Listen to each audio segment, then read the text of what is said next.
aming faith as we hear your message today. You will just encourage our spirits, O God. Alam namin, Panginoon, na ang bawat isa sa amin dito ay iba't ibang pinagdadaanan, pero hindi ito magiging hadlang para mapalakas mo kami mula sa iyong mga salita. We thank you, Holy Spirit, for being in our midst today. We acknowledge your presence, Lord God, and we want to say we love you. In Jesus' name we pray. Amen and amen. Hallelujah.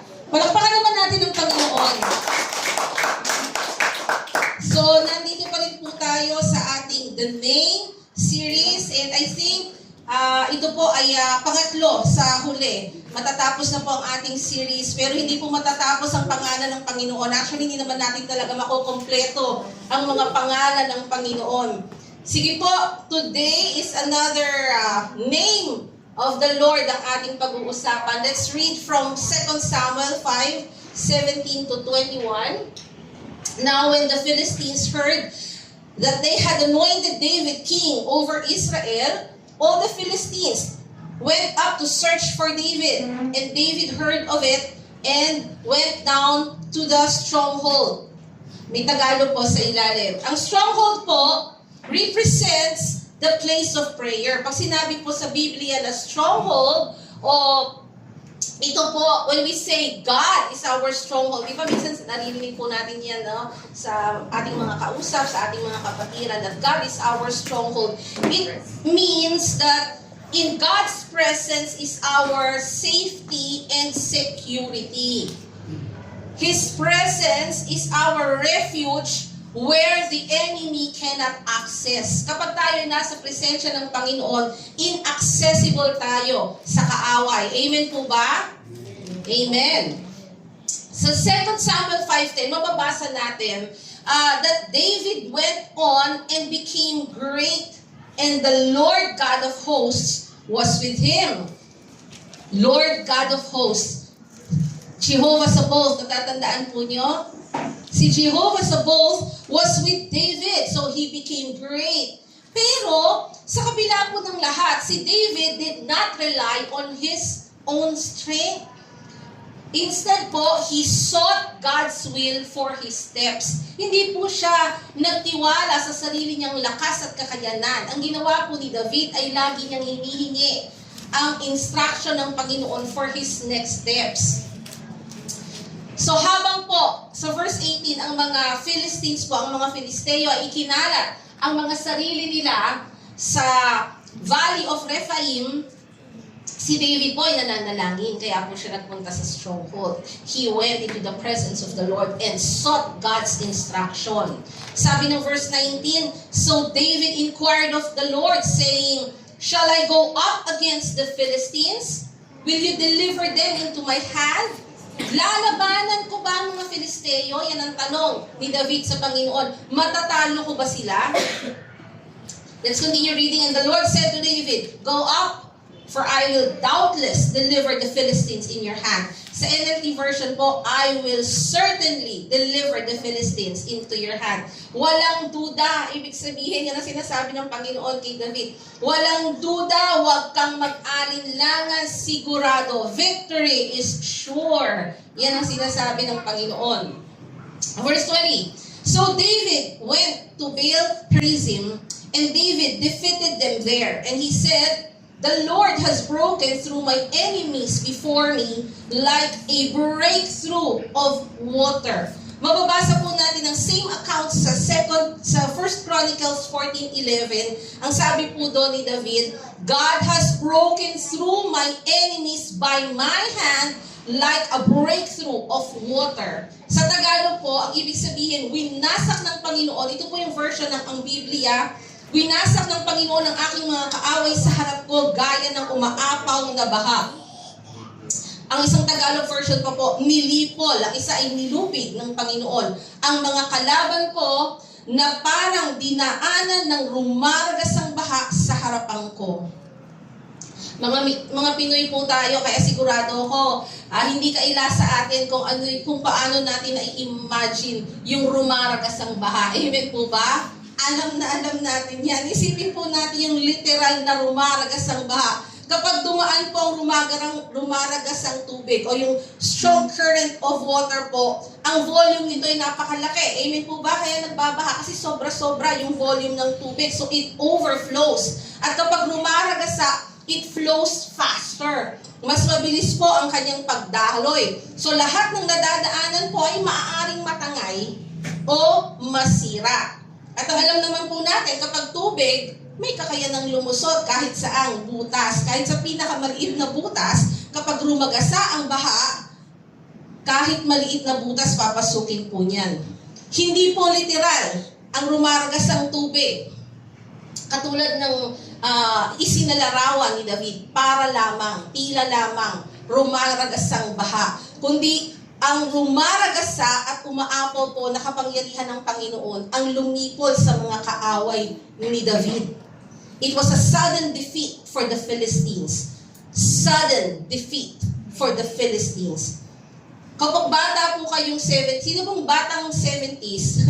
Abay, ako lang ata. Batang 80s, aray pa rin, kami lang atang mag-asawa. Batang 90s, Mare, sumagot ka, wala kami kakampi. Batang 70s, 80s, 90s, ang old school po, terminology, kapag madali lang po yung labanan, chicken feed.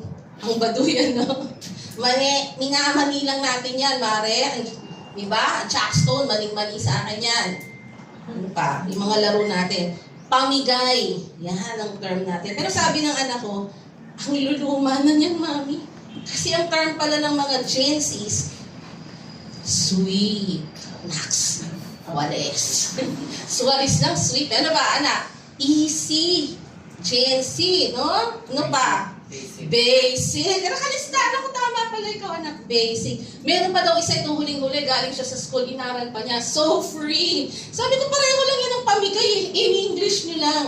Pero, yung kabaduyan natin noon, pinasosyal lang ng mga Gen Z ngayon. But what is the meaning of all this? Iisa lang naman po eh. Walang kahirap-hirap. Yun lang naman ang gusto nating sabihin eh. Walang kahirap-hirap. Katulad ni David na namangha sa kanyang pagkapanalo ng walang kahirap-hirap. Amen? Because the Lord has broken through David's battle. God moved through David's difficulties. Kaya walang kahirap-hirap. Tuloy po natin ang verse 20b. Therefore, he called the name of that place Baal Perazim. Huwag po tayong balito. Baka sabihin natin, Baal pala ang ating Panginoon. Ang Baal po ay social lang kasi sabi ni sabi ng pronunciation, Baal daw eh. So, pero sa Tagalog, Baal lang naman yan. Ang ibig sabihin po pala niya, it's a Hebrew word which means Lord. At ang Perazim po ay galing sa Hebrew word na Perez. Ang ibig sabihin po, agap, o isang puwang, a tear, o isang pagwasak po, breaking up, o paghihiwalay, shattering of something, o pagbasag ng isang bagay. So the Lord broke through at binasag ang tapang ng mga Filisteo. Walang duda, ang kaaway ay winasak ng Panginoon nang rumaragasan niyang kapangyarihan. Amen? So that place of victory is remembered as the Lord who breaks through. Yung Hebrew word is Baal Perazim. Sa New Life, sa NLT version po, burst through, hindi breakthrough, kundi burst through like a raging flood. Na naglalarawan po ng aktwal na pagragasa ng makalangit na puwersa tulad ng sa isang pagbaha sa mga Filisteo. So, David remembered that place as Jehovah Perazim. Huwag na natin gamitin yung Baal Perazim para hindi po tayo malito. Anyways po, ang ating Panginoon is the Lord of Lords. Amen? Kasi po yung Baal Lord din. Pero Diyos-Diyosan. Natin nalalaman yon. Pero it means Lord. Pero para po sa atin, Yahweh Perazim. Lord of the breakthroughs. Panginoon po ng mga tagumpay. At hindi po basta tagumpay ha. Mga pambihirang tagumpay. Mga nakamamanghang tagumpay. Ang ating Panginoon po ay Diyos ng mga pambihira at nakamamanghang tagumpay. Expound po natin yung breakthrough. Ang ibig sabihin po ng breakthrough is a sudden advance o isa po itong biglaang pagsulong. Nangangahulugan din po ito ng act or instance of moving through or beyond an obstacle. Ibig sabihin po, isang pagkilos o pagkakataon po na makagalaw sa balakid o lampas pa sa balakid. Moving beyond, moving through. It's also an instance of passing through a barrier or protection. Ang breakthrough po, isang pagkakataong makalampas sa hadlang o harang. Ang mga katulad pong kahulugan niyan ay advancement o pagsulong and improvement o pagpapabuti. Sa pakikidigma po, in a warfare, breakthrough is an offensive military assault that penetrates and carries beyond a defensive line. Ibig pong sabihin, sa military po, kapag ginagamit ang breakthrough, nangangahulugan po ito ng isang nakasasakit na pag-atake ng mga militar na tumatagos pa o lumalampas pa sa isang defensibong linya ng mga kaaway. So hindi basta, sa military term po, pag breakthrough, hindi nila basta natungtong ang kinalalagyan ng mga kaaway at doon nila tinalo, kundi na lumalampas pa sila sa mga defensive lines ng kalaban. Ayun na nga ang nangyari. Kaya in verse 21, the Philistines left their images there. Yung mga Diyos-Diyosa nila, bit-bit po nila. And in verse 21, they left their images there, and David and his men carried them away. So, same account po in 1 Chronicles, mababasa po natin that David gave orders to burn them. Iniutos po ni David na yung mga iniwanang Diyos-Diyosan ng mga Filisteo ay sunugin. So the sudden defeat of the Philistines disabled them to carry back their powerless idols. Dahil sa biglaan nilang pagkatalo, hindi na nila nagawang bit-bitin ang kanilang mga Diyos-Diyosan pabalik kung saan sila nagmula. Iniwan na nila doon. Natandaan ko po nung dalaga ako sa Santa Mesa, may kaibigan po ako na nasusunog ang lugar nila. Kaya pinuntahan ko po siya, tumawid ako, para tumulong po na magbitbit ng kanilang mga gamit palabas kasi kapitbahay pa lang po nila yung nasusunog. At nakita ko po doon na yung mga kapitbahay, talaga namang ang unang inililigtas nila yung kanilang mga Diyos-Diyosan, yung mga ribulto nila. Talaga naman, di ba? Hindi yung ribulto ang nagligtas sa kanila sa sunog. Inililigtas nila yung mga ribulto nila mula sa sunog. Amen po ba? But as for us, our God is the power that breaks through every and all situation to rescue us. Hindi yung Diyos natin ang i-rescue natin. Ang magre-rescue sa atin ay ang Panginoon because He will break through. Break through, hindi lamang po sa iisang sitwasyon. Every and all situation ng buhay natin to rescue us. So ano pong aplikasyon nito sa ating present generation? That our God still is Jehovah Perizim. Siya pa rin po ang ating Diyos ng mga nakamamanghang tagumpay. Our Lord Jesus is the Lord of the breakthroughs. Amen po ba? Naniniwala po ba tayo dyan that our Lord Jesus is the Lord of the breakthroughs? Ang Panginoong Jesus po, ang Diyos ng mga nakamamangha at pambihirang tagumpay. Amen? Amen? Parang hindi kayo naniniwala na makapangyarihan ng Diyos na sinasamba ninyo. So, tayo pong mga mananampalataya, tulad ng mga lingkod ng Panginoong Jesus noong unang panahon, specifically sa New Testament, na lumalakad sa kalooban at layunin niya, tayo po, kung tayo man ay tunay na lumalakad sa layunin at kalooban ng Panginoon, maaari pong kabi-kabilang pagpapahirap sa atin. Amen? Siguro yung ating kasalukuyang sitwasyon, may mga tao pong may kontribusyon sa pasakit sa atin, may mga bagay na naghahatid sa atin ng kabigatan. Ngunit hindi po tayo lubusang nalulupig o natatalo. Amen? Ano sabi ng Biblia? We are afflicted but not crushed. Nahihirapan tayo pero hindi tayo nawawasak. Amen? Kung minsan po, nababagabag tayo, naguguluhan tayo. May naguguluhan po ba dito? May nababagabag po ba dito? O sige na nga, huwag mo nang aminin. But I'm sure meron. Ako man nababagabag ako, nabuguluhan ako. Dahil po sa mga pagsubok, dahil po sa mga problema, dahil po sa mga hamon. Pero hindi po tayo nawawala ng pag-asa. Amen? Amen. We sometimes worry or even confused. Nalilito tayo kung minsan. But we are not desperate because we are still hopeful. Amen? Amen? Walang desperada o desperadong Kristiyano because we are always hopeful in the Lord. Inuusig tayo, bagong-bago kang mananampalataya. Bagong-bago kang Kristiyano. Pero inuusig ka ang sakit, amen? Dahil sa pananampalataya mo, kinukutya ka. Hindi na nga naniniwala, nilalait ka pa. Huwag na lang maniwala no? Huwag lang manlait. Pero hindi Yun ang nararanasan natin, reality yan. Hindi maniniwala, may masasabi pa. Pero hindi tayo pinababayaan ng Panginoon. Amen? We are persecuted but not forsaken. Makabuti ng Diyos. Napapatumba tayo sa mga hamon po na, lalo na pag sunod-sunod, nakakapagod yung mga bagyo ng buhay. Pero hindi po tayo lubusang nailulugmok o nawawasak. Napapatumba tayo, pero hindi po tayo nalulugmok. Struck down but not destroyed. Amen?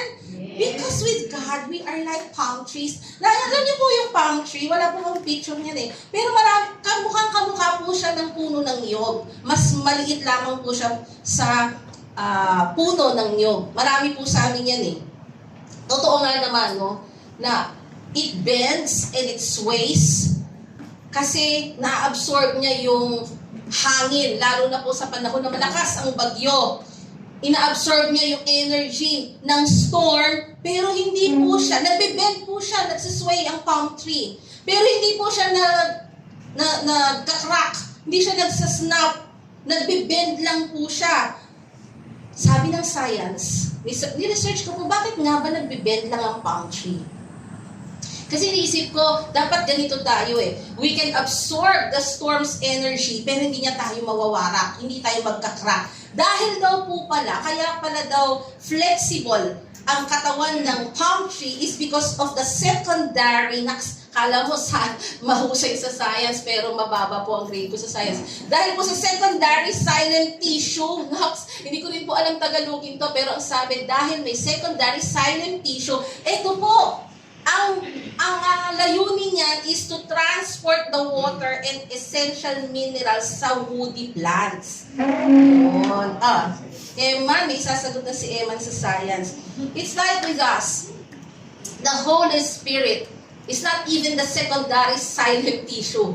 He is the primary tissue ng buhay natin. The Holy Spirit that dwells in us supplies all the essentials para po tayo lumago sa pananampalataya. Amen?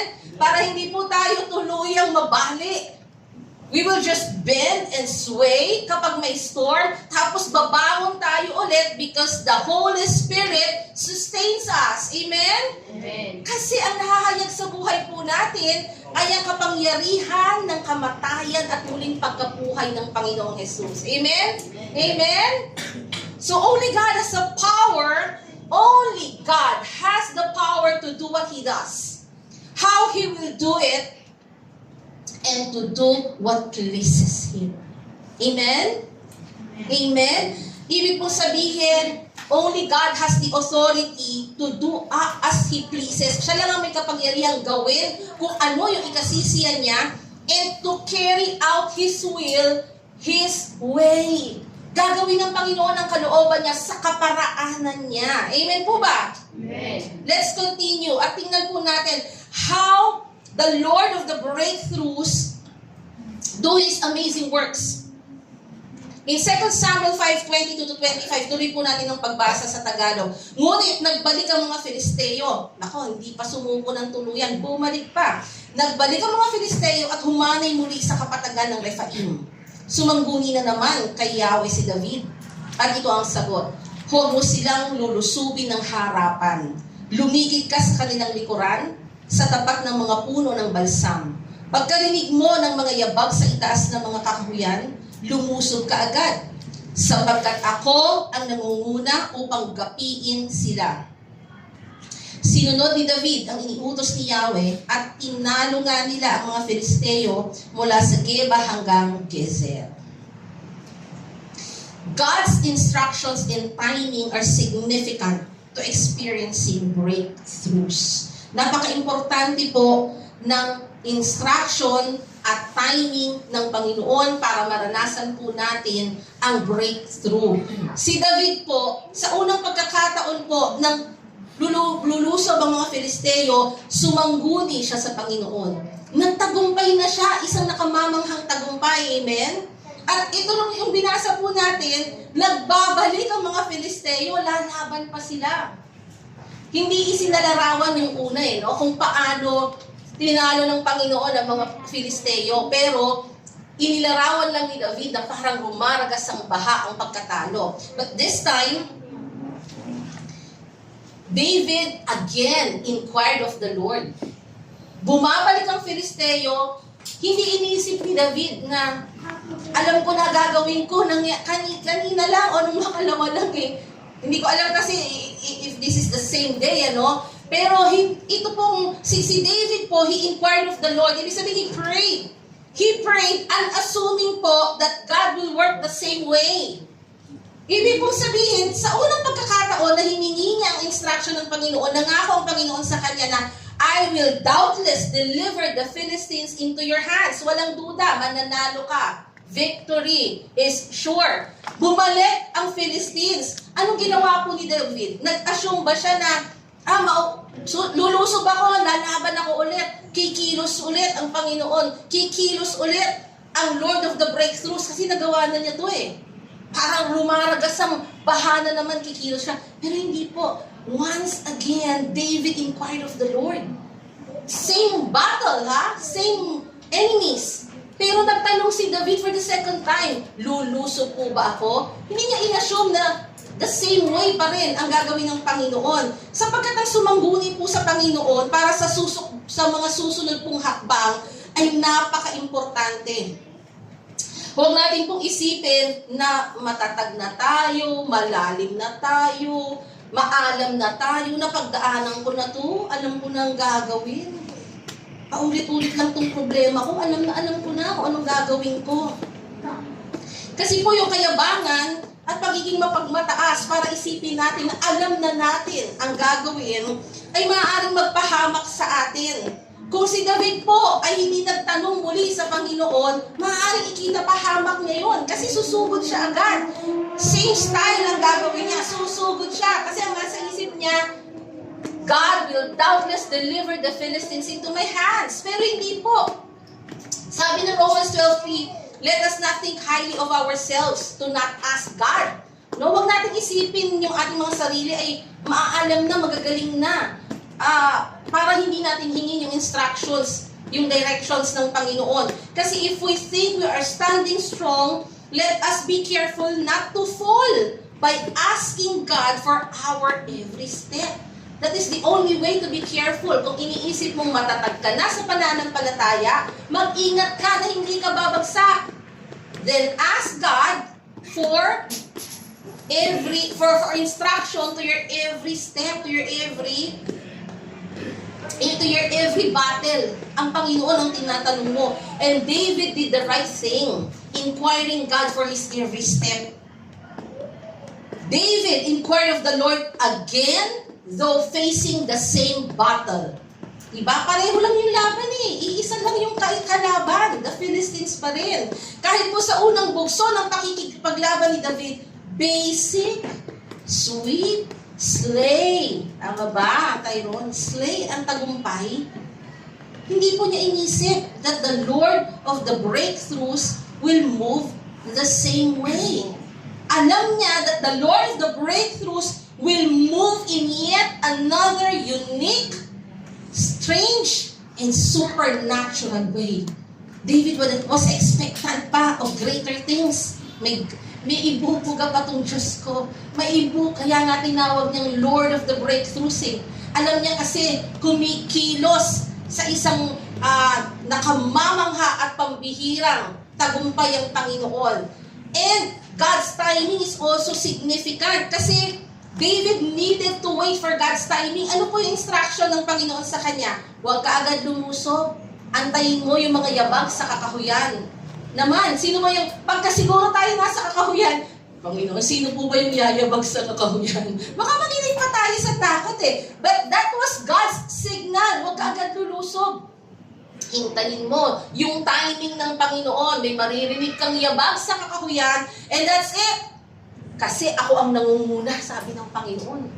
Imagine that. Ako ang nangunguna para matalo mo ang mga kalaban. Sapagkat ako ang nangunguna upang gapiin sila. Yan ang sinasabi ng Panginoon sa atin. Siya ang nangunguna para gapiin ang lahat ng iyong pinagdaraanan. Ang Panginoon po ang nangunguna sa bawat hakbang natin, kaya wag po nating pangungunahan. Although we face the same battle every day, the same hardships, the same challenges, the same difficulties, let us inquire of the Lord over and over and over and over again. Huwag mong isipin na kahapon ko pa ito problema, Panginoon eh. Sinolusyonan mo na kahapon, ba't may bago, pero kamukha lang yung kahapon. Hingin po natin ang instruction and let us wait for God's timing. Hintayin natin. Baka may marinig po din tayong yabag. Kahoy po ba yung hagdan nyo? Hindi. Walang yabag. Yung kahoy po maingay.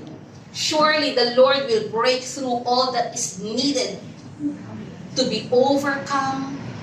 He will break through to all that is needed to be changed in our lives. Dahil hindi po nauubusan ng kaparaanan ng Panginoon. Amen?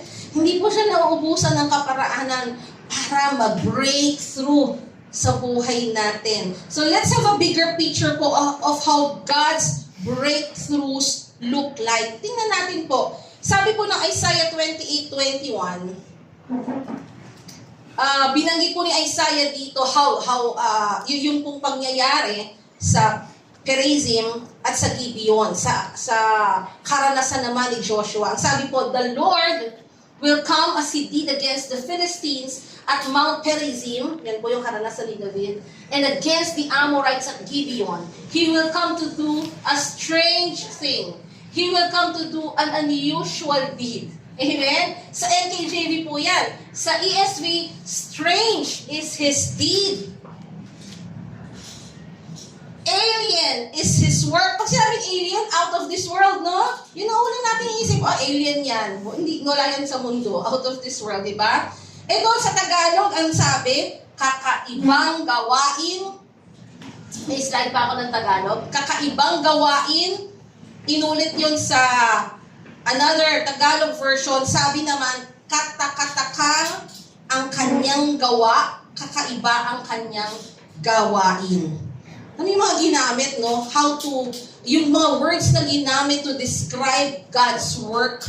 Kung paano the Lord of the breakthroughs work, yung kaparaanan niya, kakaiba, katakataka, strange, unusual, alien, out of this world.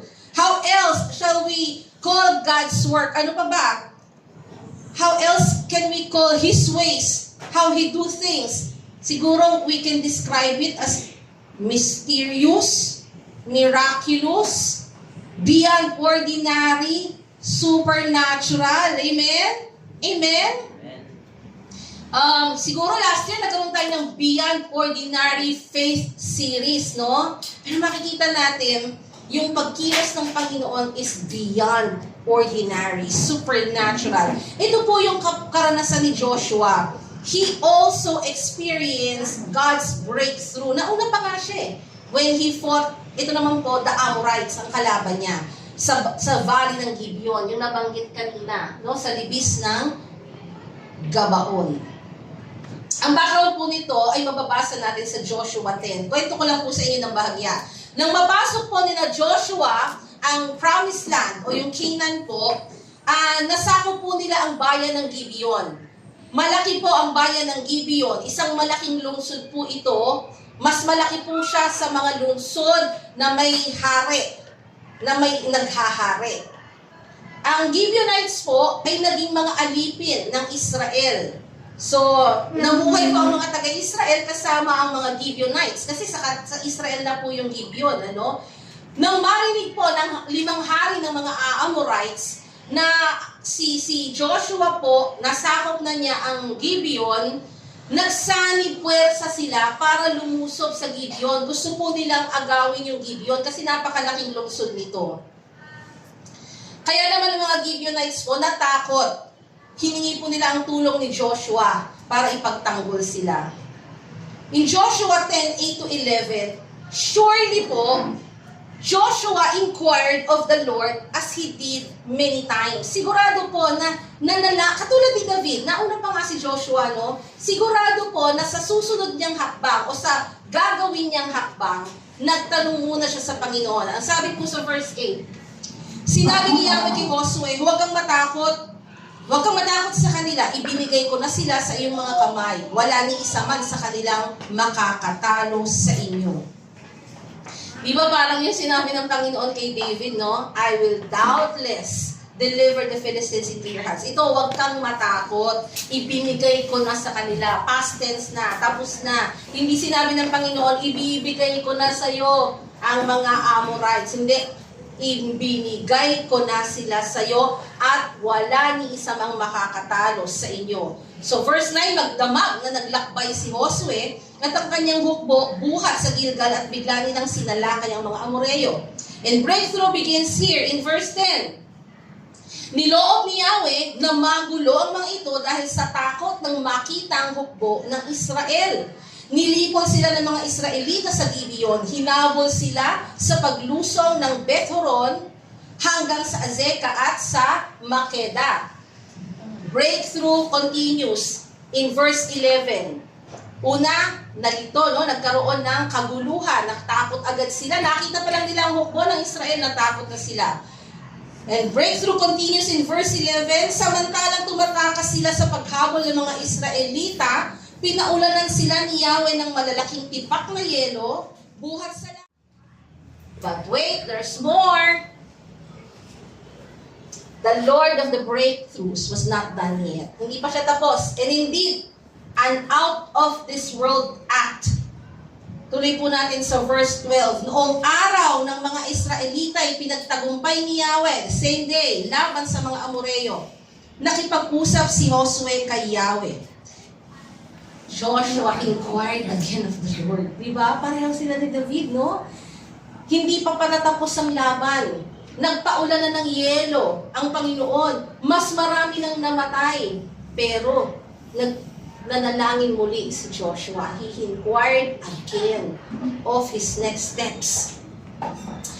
At ito ang sinabi niya na narinig ng buong bayan. Surely this time, may instruction na ang Panginoon sa kanya. Ito ang sabi ni Joshua, huminto ka araw sa tapat ng Gibeon. At ikaw rin buwan sa libis ng Ayalon. Nababasa niyo po ba yan? The day the sun stood still. Naging pelikula pa nga yan eh. Sun, stand still. Sabi ni Joshua, stand still at Gibeon and moon in the valley of Ayalon. Grabing breakthrough, no? Verse 13 says, tumigil na ang araw at hindi gumalaw ang buwan hanggang sa matalo ng mga Israelita ang kanilang mga kaaway. Kaya alam niyo sa pag-aaral na po daw, hindi ko na lang hinanap, no, yung mga proof. Because I firmly believe that the Word of God is truth. Nakulang talaga ng isang araw ang ating mundo. Kasi nga huminto yung pag-ikot nito. Israel needed the light of the sun to see the enemies. Hindi pa tapos eh. Same day yung battle. At magkagabi na. At kailangan ng Israel ang liwanag ng araw para matalo nila. Makita nila yung mga kaaway. Siguro sabi ng POV lang, POV, point of view ba yung POV para sa Gen Z? Siguro tinanong ni Joshua, Panginoon, hindi pa tapos ang laban. Pero magdidilim na. How can we win? Kaya, hindi naman sinabi doon na, sige, utusan mo ang sun, utusan mo ang moon. Pero, the fact na ginawa ni Joshua yon was because God instructed him to do so. Amen? Kaya sinabi niya, huminto ka araw, huminto ka One, kasi they won't be able to see the enemies in the darkness of the night. So God broke through and let the sun stood still. God will also break through your darkness. Amen? Amen? Our God is also able to break through every darkness in our lives. Only we need to have the faith to ask God's direction. Kailangan lang nagtitiwala tayo na hingin sa Kanya ang Kanyang direksyon, ang Kanyang instructions, and wait for His timing. Kasi minsan, nanalangin ka, tapos gagawin mo pa rin sa iyong sariling kaparaanan. Hindi ka nag-antay ng timing ng Panginoon. Joshua did the same things as David did, inquiring of the Lord and experiencing breakthroughs. Sabi ko nga, nauna pa nga si Joshua na nakaranas nito. Sinasabi natin lagi, nakakuha sila ng instructions sa Panginoon. They sought God's instructions and directions. I am not sure kung audibly narinig nila ang tinig ng Panginoon kasi hindi ko naman nabasa sa Biblia kung talagang narinig nila. But the connection is sure. Ang isa lang pong sigurado ako, ang koneksyon ni David at ni Joshua sa Panginoon ay matibay, malalim. Their spirits were connected to the Spirit of the Lord to be able to hear the voice of God, to give them instructions and directions. Amen? We may or we may not hear God's voice audibly. Maaring tayo po, marinig natin, o baka hindi natin marinig audibly, yung talagang naririnig natin. Yung sinasabi nilang still small voice. But we have the Bible, di ba? We already have His Word for our instructions. And these words, ang Biblia po, ang salita ng Panginoon are timeless, precise, and alive. Amen? Ang luma-luma na niya, pero applicable pa rin sa ating mga buhay. Applicable pa rin sa ating hinaharap. The question is, do you believe that Jehovah Perizim can burst into your situation like a flood? Naniniwala pa po ba kayo na kayang pumasok ng Panginoon sa mga buhay ninyo, sa mga buhay natin, sa lahat ng sitwasyon ng buhay natin na parang rumaragas ang baha? Amen? Amen. Do you still believe that He can break through your circumstances and do supernatural acts in your favor? Naniniwala pa po ba kayo na kaya pa rin gumawa ng mga nakamamanghang bagay ng Diyos sa buhay mo, sa lahat ng mga circumstances ng buhay mo? Amen? Amen? Pag nangyari to, if we really believe and we let God break through, suddenly peace floods a distressed spirit. Bigla ang kapayapaan ay darating sa balisa. Amen? Natatandaan ko po, nang nag-Saudi ang asawa ko, nagkaroon ko noong 2001 hanggang 2003 siya nag-Saudi. In between those times, nagkaroon po ng isang araw na nagising ako na punong-puno po ako ng kabalisahan. Lungkot na lungkot po ako. Iyak lang ako ng iyak, hindi ko mawari. Bakit ako iyak ng iyak? Pero definitely because I was sad. Talagang ako po'y distressed na distressed. Sabi ko lang, Lord help me, Lord help me. Suddenly, kasi sabi ko, hindi tama itong aking nararamdaman Suddenly po, bumuhos. Suddenly, the Lord broke through my distressed spirit and He replaced it with peace. Biglang bumuhos po sa akin ng kapayapaan. And I was able to overcome. I was able to endure the next 2 years na wala po yung asawa ko. Dahil po hindi po nag-breakthrough ang Panginoon sa kalungkutan ko, paano ko kakayanin yung 2 taon na mag-isa lang sa bahay? Tapos nasa Saudi pa siya. When the Lord of the breakthroughs move in your life, suddenly joy floods a broken heart. Amen? Biglang ang kagalakan ay wawasak po sa puso na may kalungkutan. Baka wasak ang puso mo ngayon, kayang buuin ng Panginoon yan. Suddenly, joy will burst through your heart. Amen? When He moves, suddenly a loved one receives Christ. Minsan umiiyak na tayo, Panginoon, nakilala na po nawa ng asawa ko, ikaw, tanggapin ka na niya, o ng nanay ko, o ng tatay ko. But when the Lord of the breakthroughs move, biglang ang kaligtasan sa isang minamahal ay darating. And you would wonder why. Anong beses ko na to sinishira na nagbunga na pala yung panalangin mo. And then suddenly, your loved one receives Jesus. Suddenly, he opens up his heart for the Lord. Amen? Kaya huwag po tayo mawawala ng pag-asa. Suddenly, when the Lord of the breakthroughs move, suddenly, debts are canceled. Amen. Amen? Alam niyo po ba, naranasan ko din po itong breakthrough na ito, that debts are canceled. Hindi ko po sinasabi, wala po kami utang ngayon, marami pa rin. Pero yung dalawa sa malalaking pagkakautang namin, God was able to cancel those. Hindi ko alam kung bakit bigla po yung pinagkakautangan namin ay tawagan kami at sabihin sa amin na huwag niyo nang intindihin. Hindi po biro yung halaga. I think isang 85,000 at isang 120,000. The Lord of the breakthroughs canceled those debts. Grabe ang Panginoon. Kaya nga pag kumilos siya, suddenly debts are canceled. Naniniwala po ako. Hindi ko po sinasabi sa inyo that the same way, ganun ang magiging experience nyo na antayin yung tumawag yung pinagkakautangan nyo. Sabi ko nga, the Lord moves in a unique, strange, supernatural ways. Kaya po, kung paano po kumilos sa buhay namin, sigurado kung may isang special din kaparaanan ng Panginoon ang pagkilos sa buhay ninyo. Amen? You just have to believe that the Lord of the breakthroughs is still moving and in control. Amen? And when He moves, suddenly, sicknesses are healed. Huwag po tayo magtaka kung bakit may pinagagaling ng bigla. Biglang may kagalingan sa mga sakit. Isa lang ibig sabihin nun, kumilos po ang Panginoon ng mga nakamamanghang tagumpay. Suddenly, burdens are lighter. Minsan feel mo yung bigat ninanamnam mo pa eh. Sabi ng Panginoon, binuhat ko na, tama na. Minsan nagiinarte na lang tayo. Kinuha na pala ng Diyos ang kabigatan natin. Wala na pala naman talaga.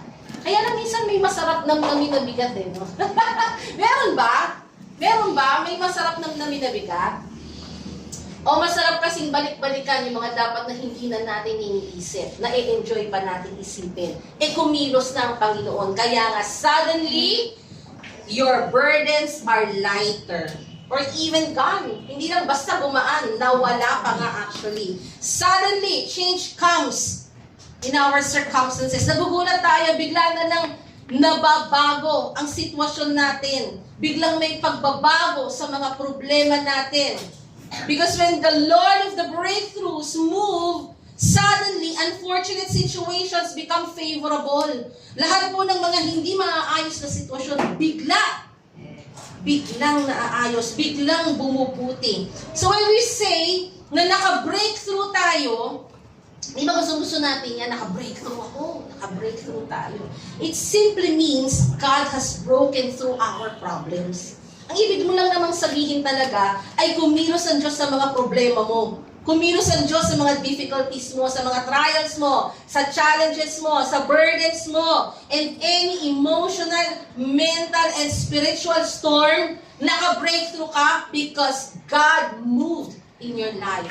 He broke through. Amen? Amen. Challenge for all of us, mga kapatid. To step into the next level of faith, believing with all of our hearts that our God is able to do exceedingly abundantly above all that we could ever think or imagine. Mag-step tayo into the next level of faith. Yan ang challenge. Na kaya pa rin kumilos ng Diyos para sa isang nakamamangha o pambihirang katagumpayan sa buhay natin. We just need to believe. Oh Lord, increase our faith. Yun ang ipanalangin mo, kapatid, kapag may sitwasyon kang kinaharap. Lord, I want to step into the next level of faith. Increase my faith. My faith comes from you. Talaga namang pananampalataya ay galing sa Panginoon eh. Kaya hingin natin na siyang magdadlag. Amen? Second challenge, to daily, ibig sabihin araw-araw, and continually, tuloy-tuloy, ask, seek, and really listen to God's direction through prayers and His words. even when our situation is unfavorable. This is the challenge. You pray more. You seek more. Desire to listen. Desire to hear. Amen? Kahit hindi maganda ang sitwasyon mo, papasok at papasok ka pa rin sa stronghold mo. Amen? Third, to desire to experience God's breakthrough in every area of our lives, willingly waiting for His timing. Naisin mo, kapatid, na maranasan yung breakthrough ng Panginoon. Naisin mo na kung na naka-break. Humalugpas. Ano ba yung sa Tagalog ng break? Humagalpos. Thank you.